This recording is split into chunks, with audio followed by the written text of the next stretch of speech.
All right, ladies and gentlemen of the YouTube citizens, y'all know who this is. This is your boy Dash the True Inferno.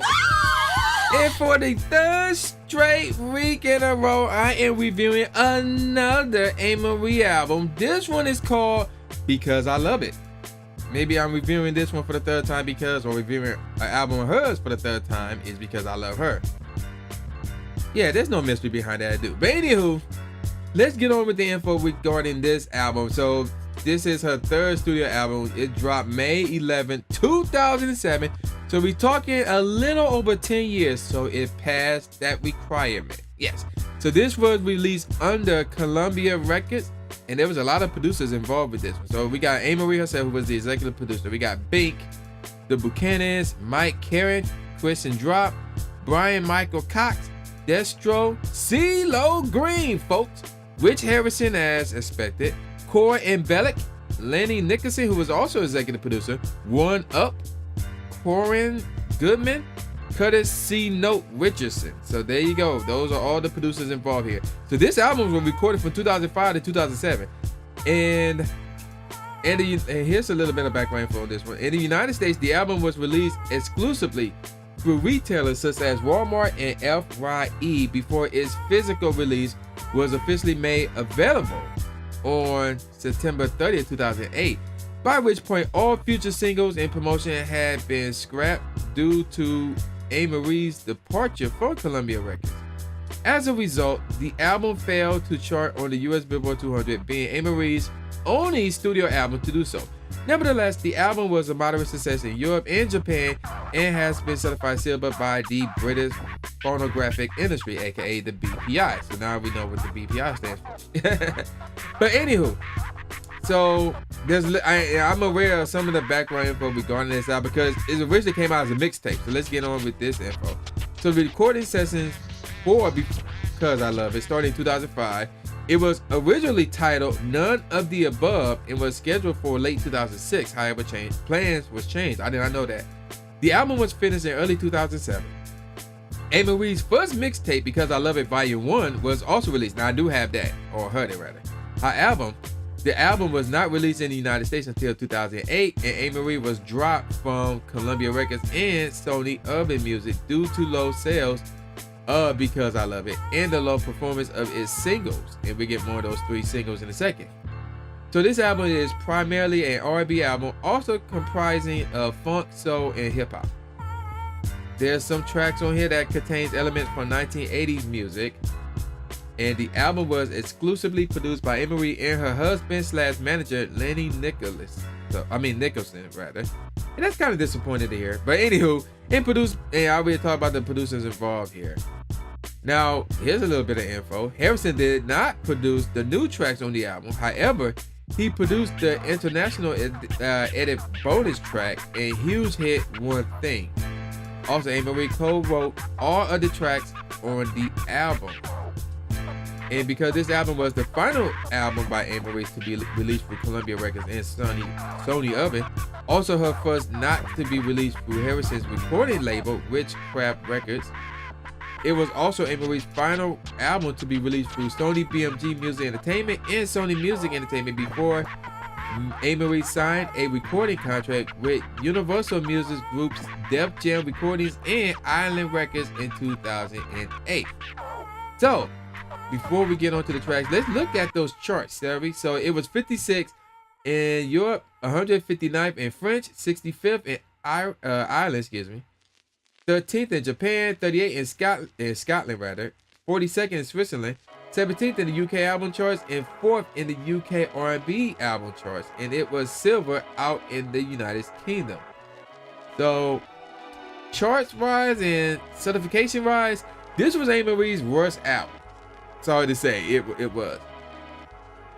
And let's get on with the tracks. Now, there were a grand total of 5 different editions of this album. Let's start, but we're only going to review the standard. I believe I downloaded the international edition, if memory serves me correct. I don't remember, but I want to say I did. But anywho, we're going to review the standard edition. We only have 13 tracks, so I can only give you guys the top 3, now top 5. So here are those 13 tracks.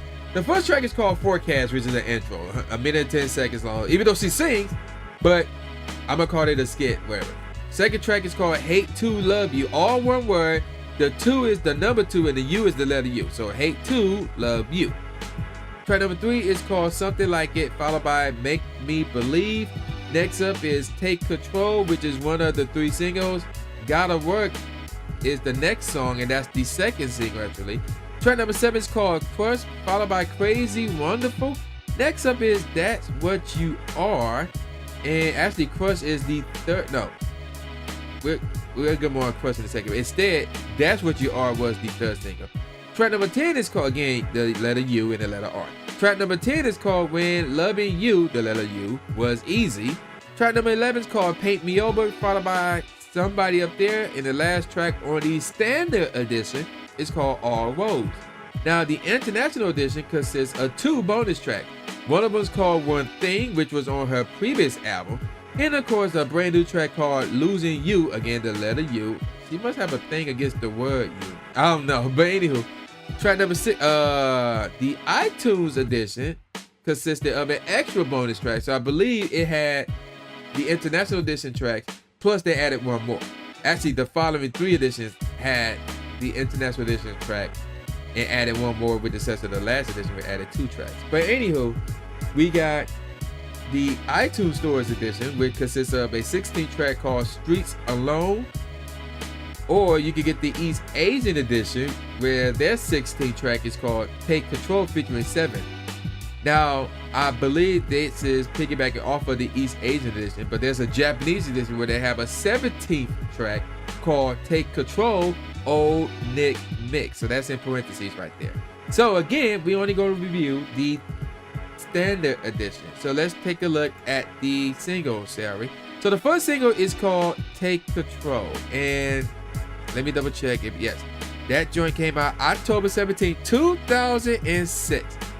So it was the lead single off of the album, and CeeLo Green was involved in the creation of this song as well.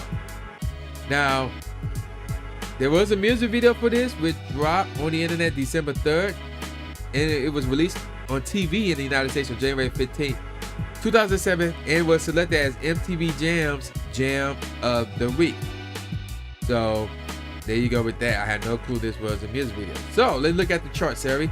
25th out in Europe, 9th in Finland, 52nd in France, 64th in the... Okay, they got new charts out in Germany. The official German charts, and 6th in the... How you pronounce this?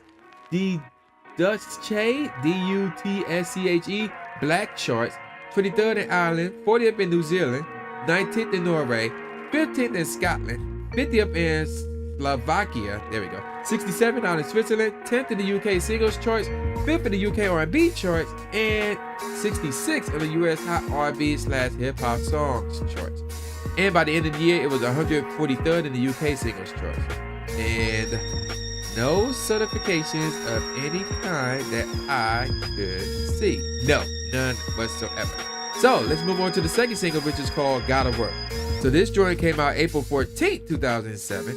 And wow, it was also written by Isaac Hayes. So that's and David Porter. I know of a guy named David Porter, but that's another story for another day. And this song was also featured at the end of the 2009 action film Fighting. I don't recall hearing about that. But anywho, about the movie. I don't recall hearing about that. But anywho, there was a music video for this as well, which premiered June 30th, 2007. So speaking to a reporter for The Sun, Amerie said the inspiration for the video, as with her other videos, came to her when she was showering.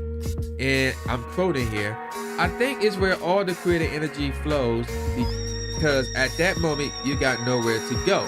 You're just standing there with the water."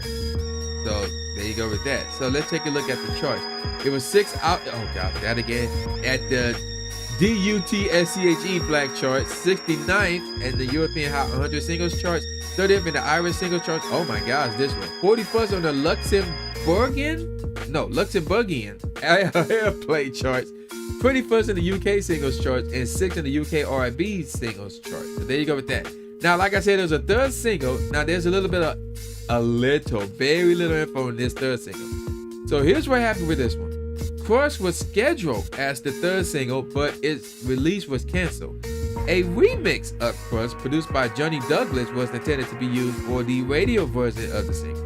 Instead, That's What You Are was released as the album's third and final single for a limited promotional only basis on October 23rd, 2007. The radio version was a remix featuring rap verses by Fabulous and Slim Thug. Y'all remember Slim Thug? The version can be found on some Asian limited editions of Because I Love It. So, there you go with that. Now, let me give you guys my best songs off this album from us to first. So, sorry to say, Make Me Believe is the worst song off this album. It sounds like something you would hear like as a promotional video for a football game, NFL, NCAA, college football, maybe a football movie. I hear this, I'm like, oh, it sounds like a football jingle or something. So I didn't really like that one. Crush was okay, it sounded okay. And Crazy Wonderful was decent, but yet her singing is on full display here in my opinion. So she really killed it with the vocals. The beat on the other hand was blah. So that's why this song was decent. Now everything else on Up was at least good. So we got Something Like It, which was unique, but underrated for me because here's why. There was a lot going on at the beginning, so I would normally skip over this track, but when I actually sat down and listened to it, it's actually dope. Like when the actual beat kicks in rather. You know, when she's singing her verses and things like that. It actually sounds dope, but when it gets to the hook, the beat or how the music sounds while she doing the hook was blah.